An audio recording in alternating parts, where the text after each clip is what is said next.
Hi, I'm Paul Jacobson, Queen's Counsel lawyer, practicing for the last 30 years in Calgary, Alberta. What I want to talk about today is the exemptions relating to your house.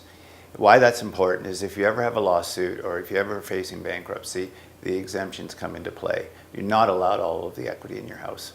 So let's get with the numbers. In 1985, the Exemption Act said that each individual had a $40,000 exemption for a home. That meant joint ownership, $80,000 exemption. The average price of a home in Calgary, $85,000 at that time.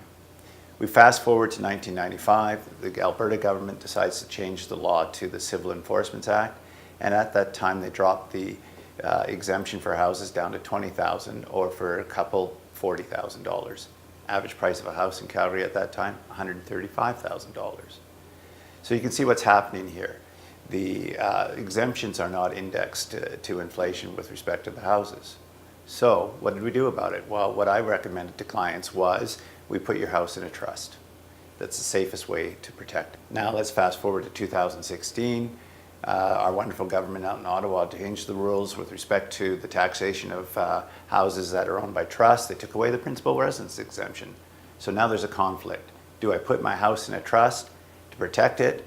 But if I do so, I don't get the principal residence exemption when I sell it. Now let's roll up to 2017. The average price of a house, $500,000 in Calgary, $750,000 in Toronto, $1 million in Vancouver.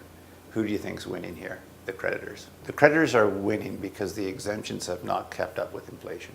Let's move into what kind of planning people used to do to protect their houses. The first one was the simplest one, and that was where you would put the house in the spouse's name.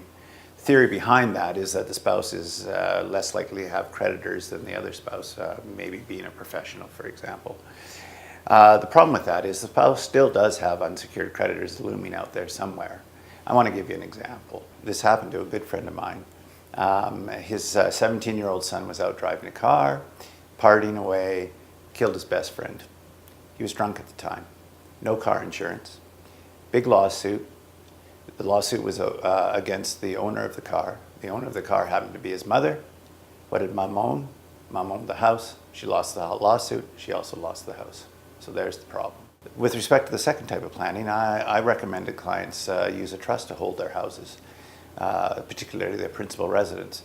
The trust at the time qualified for the principal residence exemption when the property was sold. Everything worked really well. That all changed in 2016 when the Department of Finance changed the rules and said you can no longer use the principal residence exemption for houses that are being sold by trusts. This issue resulted in the creation of the Principal Residence Protector.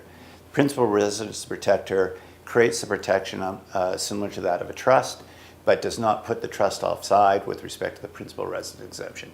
It puts us back to where we were before 2016. If you're interested in seeing if you qualify for this Principal Residence Protector, click on the button below, fill in your information, I'll contact you personally.